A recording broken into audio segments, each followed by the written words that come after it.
اعوذ باللہ من الشیطان الرجیم، بسم اللہ الرحمن الرحیم۔ لاکھوں کروڑوں درود حضور نبی کریم صلی اللہ علیہ وسلم پر اور ان کی آل پر۔ محترم ناظرین، آپ کی کوئی بھی حاجت ہے، آپ کی کوئی بھی مشکل ہے، اولاد چاہیے، دولت کا طوفان چاہتے ہو تو خدا را یہ تسبیح کر لو۔ 1 شعبان سے 5 شعبان تک یہ 5 دن بہت اہم ہیں۔ محترم ناظرین، ان 5 دنوں میں یہ وظیفہ کرنے سے آپ کی ہر مراد پوری ہوگی، آپ کی تمام پریشانیاں دور ہو جائیں گی۔ شعبان کے مہینے میں یہ وظیفہ کر لیں، آپ کی ساری مشکلات آسان ہو جائیں گی، لیکن اس کو آپ نے صدقے دل سے کرنا ہے۔ یہ شعبان کا مہینہ لگا ہوا ہے، آپ نے 1 شعبان سے 5 شعبان تک کسی بھی دن صرف یہ ایک آیت پڑھ لیں۔ یہ تسبیح آپ نے کرنی ہے، ان کلمات کو آپ نے پڑھنا ہے جو ابھی میں آپ کو بتانے جا رہا ہوں۔ وہ کلمات کون سے ہیں؟ آپ کا ایسا نصیب کھلے گا، اس تسبیح کو کرنے سے یقین مانیے آپ کے ہر کام بن جائیں گے، بگڑے کام سنور جائیں گے۔ اگر کوئی آپ کا ایسا کام ہے جو برسوں سے اٹکا ہوا ہے یا کوئی نیا کام ہے، آپ چاہتے ہیں پتہ نہیں ہوگا کہ نہیں ہوگا، کب ہوگا، پہلے ہی وہ آپ کی حاجت ہے، آپ کا کوئی کیس چل رہا ہے، آپ کسی بھی بیماری میں ہیں، آپ کا کوئی بھی مسئلہ ہو، جو کام آپ کا ہے اٹکا ہوا، انشاءاللہ تعالی وہ حل ہو جائے گا۔ اس کے بعد آپ کوئی کام شروع کرنا چاہ رہے ہیں، وہ انشاءاللہ اللہ کے حکم سے ہو جائے گا۔ یہ تسبیح آپ کو فائدہ دے گی۔ اس وظیفے کو کرنے کے بعد، اس عمل کو کرنے کے بعد آپ کا ایسا نصیب کھلے گا، ہر ناممکن کام ممکن میں بدل جائے گا۔ آپ کو یہ لگتا ہے کوئی نیا کام شروع کروں، پتہ نہیں یہ ہوگا کہ نہیں، آپ کو انشاءاللہ اس عمل کی برکت سے آپ کا ناممکن کام ممکن میں بدل جائے گا۔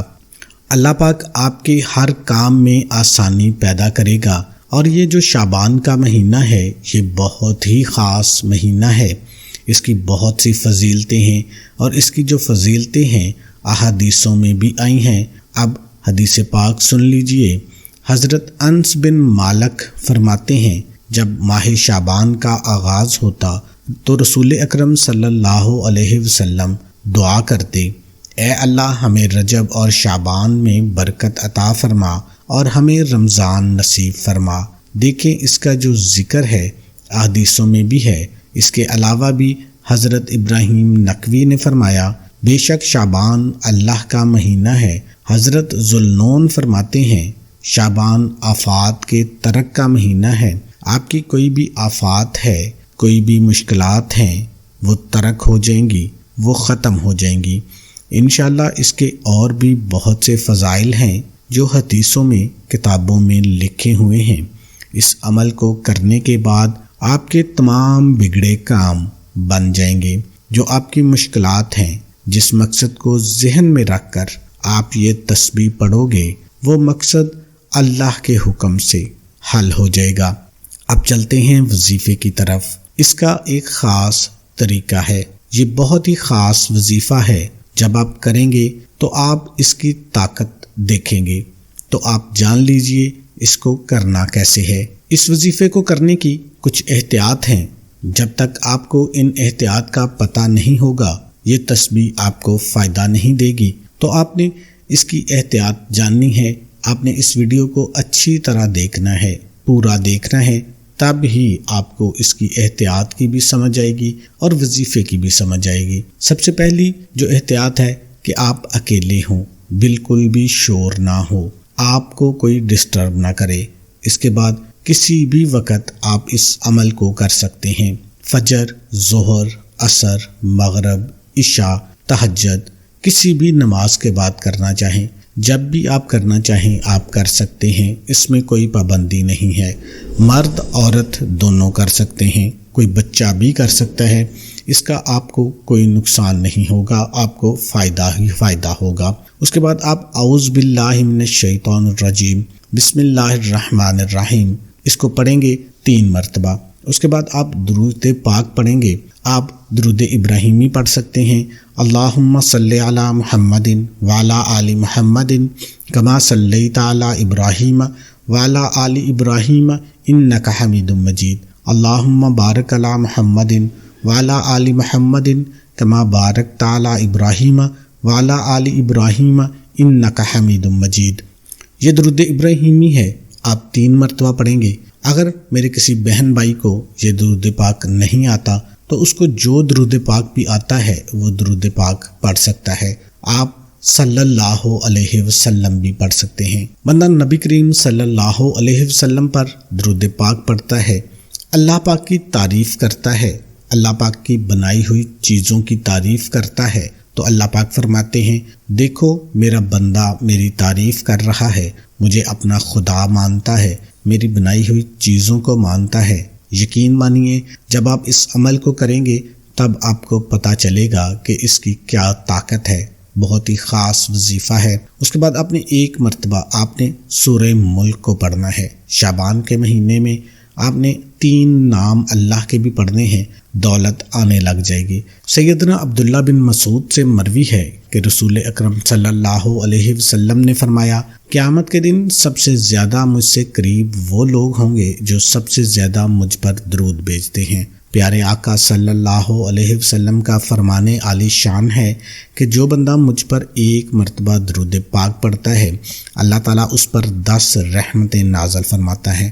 اہل بیت اطہار کے روشن چراغ حضرت امام جعفر صادق رضی اللہ تعالیٰ عنہ نے فرمایا جو کوئی شعبان معظم میں روزانہ 700 مرتبہ درود پاک پڑھے گا اللہ تعالیٰ فرشتے مقرر فرما دے گا جو اس درود پاک کو نبی کریم صلی اللہ علیہ وسلم کی بارگاہ میں پہنچائیں گے۔ اس سے رسول اللہ صلی اللہ علیہ وسلم کی روح مبارک خوش ہوگی، پھر اللہ تعالیٰ ان فرشتوں کو حکم دے گا کہ اس درود پاک پڑھنے والے کے لیے قیامت تک دعائے مغفرت کرتے رہو۔ اس ماہ مبارک میں پیارے آقا صلی اللہ علیہ وسلم پر درود پاک پڑھیں کہ شعبان المعظم درود پاک پڑھنے کا مہینہ ہے۔ بے شک شعبان نبی پاک صلی اللہ علیہ وسلم پر درود پاک پڑھنے کا مہینہ ہے۔ آپ نے سورہ ملک کی تلاوت کرنی ہے، اس کی 30 آیات ہیں، وہ پورا مہینہ انسان کے لیے کافی ہو جاتی ہیں، ہر پریشانی سے بیماری سے نجات کے لیے کافی ہو جاتی ہیں۔ آج کا خاص ترین عمل رزق کے حوالے سے بھی بہت اہم ہے، حاجات کے حوالے سے بھی بہت اہم ہے۔ اس عمل میں آپ نے 3 مرتبہ سورہ اخلاص بھی پڑھنی ہے، اور سورہ اخلاص آپ نے 3 مرتبہ پڑھنے کے بعد اللہ تعالیٰ کے نام ہیں یا حکیم، یا رزاق، یا مجیب، یہ اللہ تعالیٰ کے صفاتی نام ہیں، یہ تینوں نام پڑھنے ہیں 3 مرتبہ، اور پھر آپ نے 3 مرتبہ سورہ اخلاص پڑھنی ہے۔ اول آخر 3 بار آپ نے درود شریف پڑھ لینا ہے۔ عمل کرنے کے بعد اللہ تعالیٰ کی بارگاہ میں گڑ گڑا کر دعا مانگنی ہے۔ اس عمل کی برکت اپنی آنکھوں سے دیکھیں گے کہ اللہ تعالیٰ آپ کو امیر اور کبیر بنا دے گا، آپ کی تمام حاجتیں مرادیں پوری ہو جائیں گی۔ اولاد چاہیے، دولت چاہیے، اچھے رشتے چاہیے، جو چاہو مانگ لو۔ اس عمل کو کرنے کے بعد آپ نے خصوصی دعا بھی کرنی ہے۔ دعا آپ نے صدق دل سے کرنی ہے، اللہ تعالیٰ آپ کی مشکلات دور کر دے گا، آپ کے تمام اٹکے ہوئے کام حل ہو جائیں گے، بگڑے کام آپ کے سب بن جائیں گے۔ آپ نے اپنی حاجات کو، اپنی مشکلات کو دعا میں اللہ پاک کے حضور پیش کرنا ہے۔ آپ اپنی دعا میں اپنا جو بھی حاجت ہے، جو بھی مشکل ہے، جو بھی پریشانی ہے، وہ اللہ کے حضور پیش کر دیں، گڑ گڑا کر، سسکیوں کے ساتھ، آہوں کے ساتھ، اس یقین کے ساتھ آپ نے مانگنا ہے کہ اللہ پاک میری دعا کو قبول فرما رہے ہیں۔ اگر آپ صدق نیت سے اللہ پاک سے اس مبارک گھڑیوں میں دعا مانگ لیتے ہیں تو جائے نماز سے اٹھنے سے پہلے آپ کی حاجت اللہ کے حکم سے پوری ہو جائے گی۔ اس کے ساتھ نماز کی پابندی لازمی رکھیں۔ اللہ پاک سے دلی دعا ہے کہ میرا سنانا اور آپ کا سننا اللہ پاک اپنی بارگاہ میں قبول اور منظور فرمائے، آمین ثم آمین۔ تمام دوستوں سے گزارش ہے کہ اللہ کے 99 ناموں میں سے ایک نام کمنٹ میں ضرور لکھیں۔